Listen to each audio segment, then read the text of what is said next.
bagaimana Paulus menjelaskan tentang hidup oleh roh. Dan Paulus memberikan pemahaman yang luar biasa dalam pembacaan ini. Karena sebelumnya, atau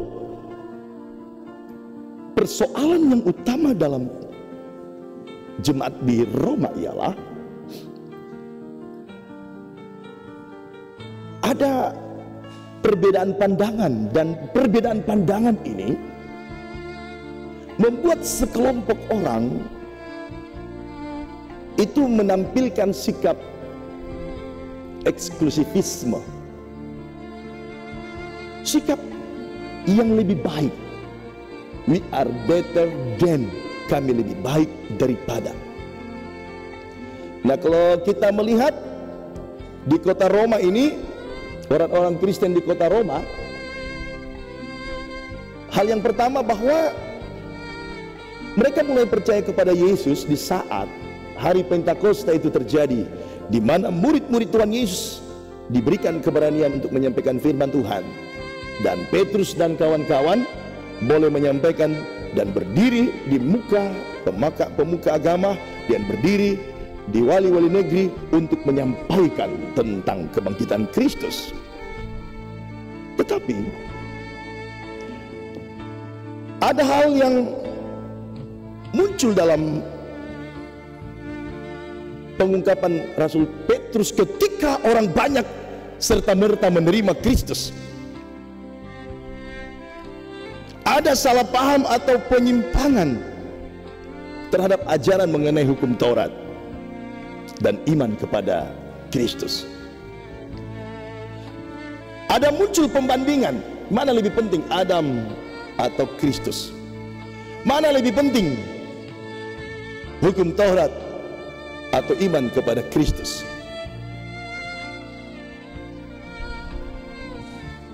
Kekentalan terhadap hukum Taurat membuat orang-orang Yahudi yang Kristen itu hidup sebagai superioritas dalam hidupnya. Mereka menganggap bahwa mereka lebih baik daripada orang yang Kristen yang ada di Romawi, yang non-Yahudi. Sehingga ini memunculkan ketegangan,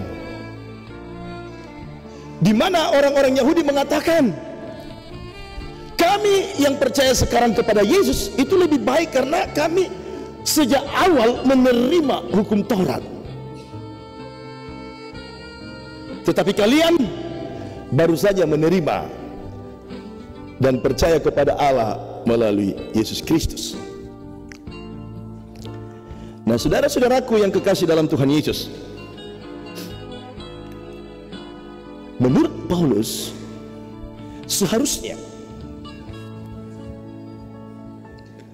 orang-orang percaya memahami bahwa kehidupan di dalam Kristus adalah kesempurnaan terhadap keyakinan yang benar tentang keselamatan. Not the other choice, tidak ada pilihan yang lain, tidak ada kekuatan yang lain. Makanya ada jaminan yang Paulus katakan, ini luar biasa. Ayat 1 dalam pembacaan kita pasal 8, demikianlah sekarang tidak ada lagi penghukuman bagi mereka yang ada di dalam Kristus Yesus. Kalau orang masih memegang hukum Taurat, dia hanya tahu disoroti bahwa dia salah, dia berdosa. Tetapi hukum Taurat tidak memiliki kemampuan untuk menebus dosa manusia. Tetapi ketika orang percaya kepada Kristus, dia tahu bagaimana tentang hukum kasih yang diajarkan Kristus, dan Kristus menyatakan bahwa mereka yang percaya kepadanya itu telah ditebus di dalam pengorbanannya. Jadi ini hal yang utama diajarkan oleh Paulus. Tidak ada lagi penghukuman bagi orang percaya.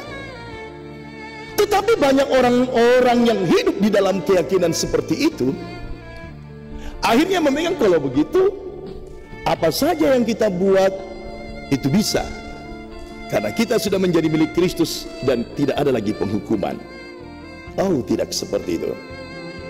Itu runtut Paulus katakan di dalam pembacaan ini, ayat yang ke-9 dalam paragraf yang baru, tetapi kamu tidak hidup dalam daging, melainkan dalam roh. Ada kata kunci yang ditekankan oleh Rasul Paulus, bahwa penghukuman itu tidak akan terjadi ketika setiap umat Tuhan senantiasa hidup di dalam roh. Ada dua kuasa yang hidup dalam diri kita ini, kuasa roh dan kuasa daging. Kenapa ada kuasa daging? Masih ada karena kita masih hidup di dalam dunia ini.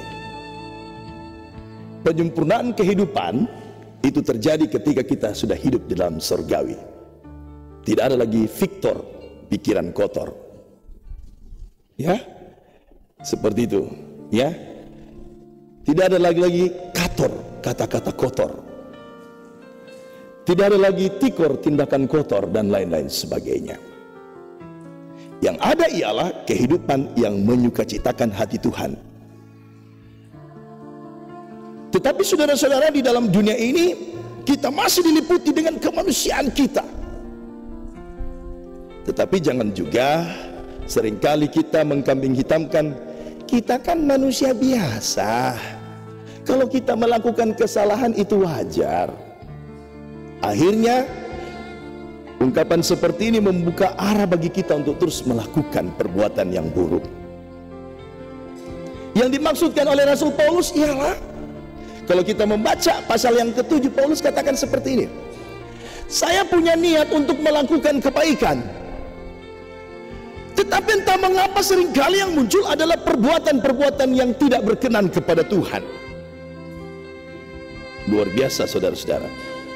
Paulus berkata seperti itu karena dia sadar bahwa seringkali dia hilaf, seringkali dia jatuh.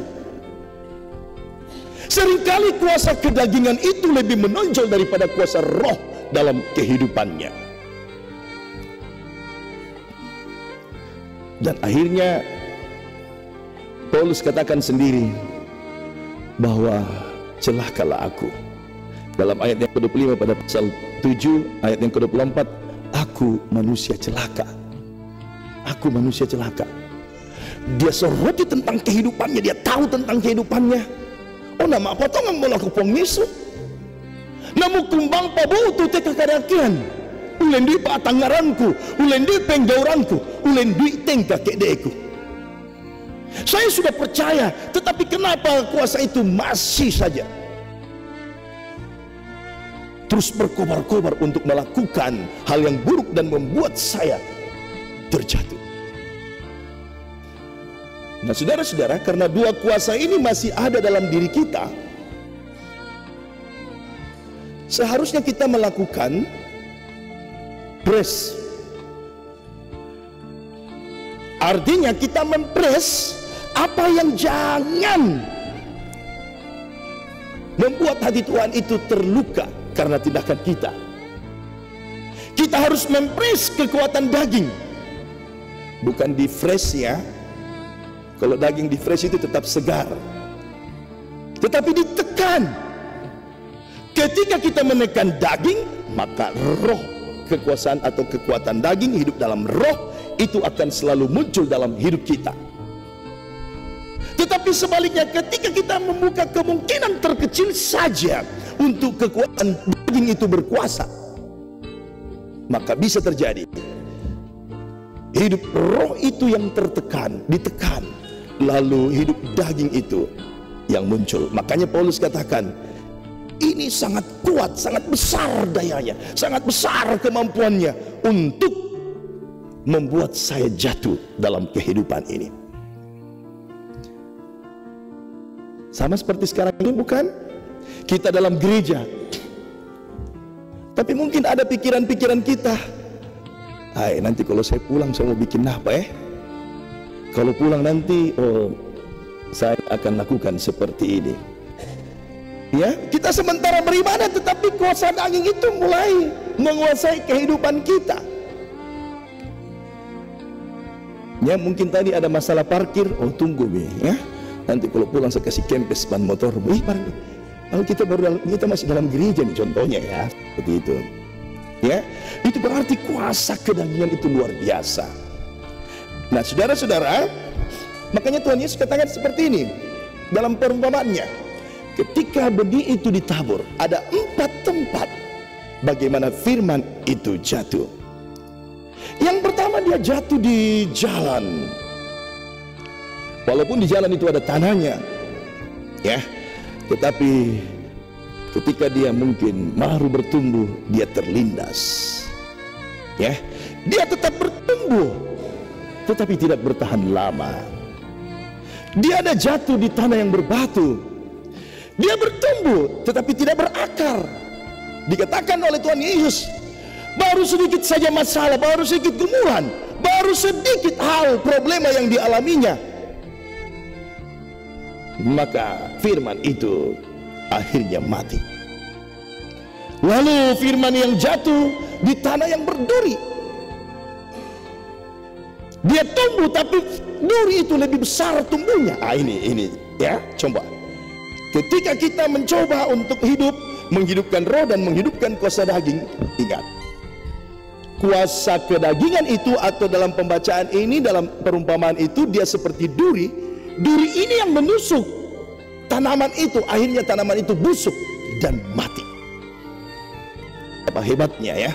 Tuhan Yesus katakan seperti itu. Sudah tumbuh besar, tetapi rupanya kekuasaan yang lain-lain itu lebih besar, lalu menusuk kehidupan orang-orang percaya.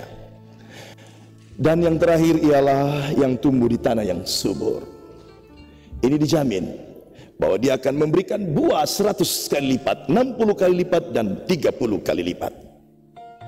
Kenapa Tuhan Yesus tidak katakan 30 kali lipat, 60 kali lipat, 100 kali lipat?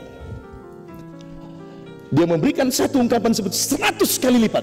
Artinya ada jaminan ketika seseorang yang tetap senantiasa hidup dalam kuasa roh dan mengandalkan Allah dalam kehidupannya, 100% kehidupannya dijamin. Tapi seringkali juga di tanah yang subur itu ada hamanya, sehingga dia dapat menghasilkan hanya 60% saja.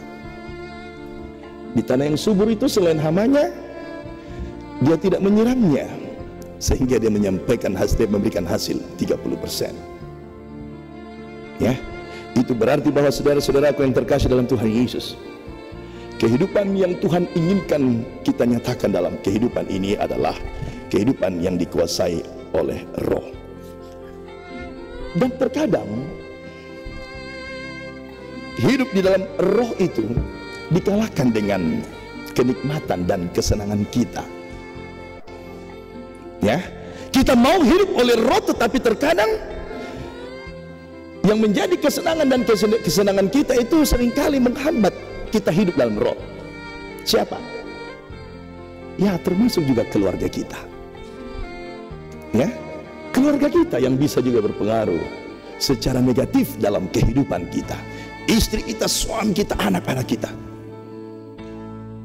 Ya, kalau kita senantiasa hidup di dalam ketidakseimbangan, bagaimana kita menempatkan diri keluarga itu sebagai tempat penyemaian bibit yang benar dan baik, maka dia tidak akan bertumbuh dengan baik. Kalau orang tua tidak menjadi teladan, maka otomatis anaknya akan selalu memfigurkan orang tuanya, sehingga dia bertumbuh dalam ketidakbenaran. Ketika orang tuanya membina anaknya di dalam hal yang tidak benar, selalu melindungi anaknya di dalam kesalahan sekalipun juga muncul dalam pekerjaan kita.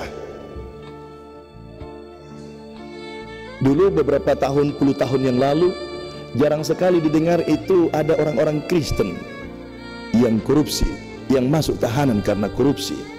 Malah yang banyak kita dapatkan itu orang-orang Kristen, anak-anak Tuhan yang ditempatkan sebagai bendahara. Tetapi ya, sekarang ini sudah sedemikian banyaknya orang-orang itu, anak-anak Tuhan juga yang masuk. Karena apa? Karena tidak bertanggung jawab terhadap pekerjaan. Bagaimana maksudnya? Banyak orang yang mengangkat pekerjaannya, yang pertama kali dia bertanggung jawab kepada siapa? Kepada pemimpin, bukan kepada Tuhan. Kalau orang sudah bertanggung jawab kepada Tuhan, maka tentunya outputnya itu dia bertanggung jawab kepada pemimpin, dia bertanggung jawab kepada tempat dia kerja, dia bertanggung jawab kepada bangsa dan negara. Karena dia hanya bertanggung jawab kepada pemimpin, atau kalau dia pemimpin hanya bertanggung jawab kepada bawahannya, seringkali dia lemah, seringkali dia lengah, seringkali dia salah. Dan juga hobi kita seringkali membuat kita hancur, jatuh. Ya, banyak kesenangan-kesenangan kita tetapi sifatnya egois. Banyak kesenangan-kesenangan kita tetapi untuk kenikmatan diri pribadi kita. Untuk itu saudara-saudara, kita selalu diingatkan ada satu ungkapan, harus kita terus belajar daripada setiap kesalahan dan juga kebenaran, supaya kita jangan jatuh pada lubang yang sama. Kalau tadi ada yang tersandung kayu atau tersandung batu, tolong kalau pulang jangan tersandung pada batu yang sama. Iya kan? Seperti itu. Kalau Anda tersandung pada batu yang sama, kita lebih parah dari keledai. Keledai itu dikatakan binatang yang dungu. Kalau keledai, dia awalnya dia terjatuh di lubang, kalau pulang itu tidak terjatuh lagi. Berarti dia sudah cukup pintar untuk mengantisipasinya. Nah saudara-saudara, rupanya kehidupan kita juga seringkali adalah kehidupan yang terpisah dari Tuhan. Karena apa? Karena kekuatan daging menonjol dan kita hidup jatuh di dalam dosa.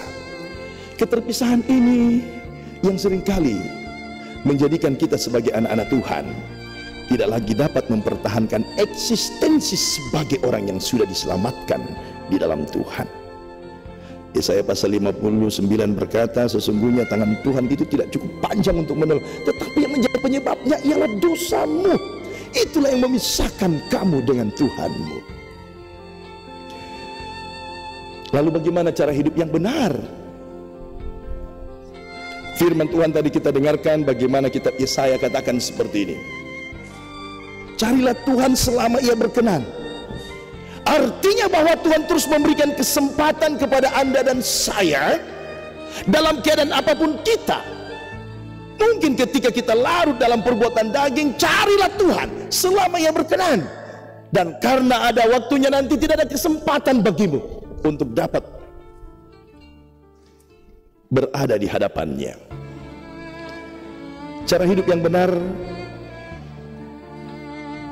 adalah bagaimana kita menentukan pilihan sesuai dengan keinginan roh. Tentukan kepada siapa Anda menghamba. Karena kita menghamba kepada Allah di dalam Kristus, maka pertama lakukan perbuatan yang baik dan berkenan bagi Dia. Taat kepada perintahnya. Kita selektif pada ajaran dan informasi yang berkembang. Kita selektif terhadap pengaruh-pengaruh, bukankah lingkungan juga sering berpengaruh dalam kita? Ke lingkungan keluarga, lingkungan tempat kerja, lingkungan banyak yang seringkali membuat kita juga terjatuh. Dan jangan mempertanyakan atau meragukan kasih Allah dan kemurahan Tuhan dalam hidup ini. Keinginan roh adalah bagaimana kita senantiasa hidup di dalam Allah yang sudah menyelamatkan kita dan terus tetap menyelamatkan kita dan memberikan kesempatan bagi Anda dan saya untuk menikmati kasih-Nya. Jangan sia-siakan. Amin.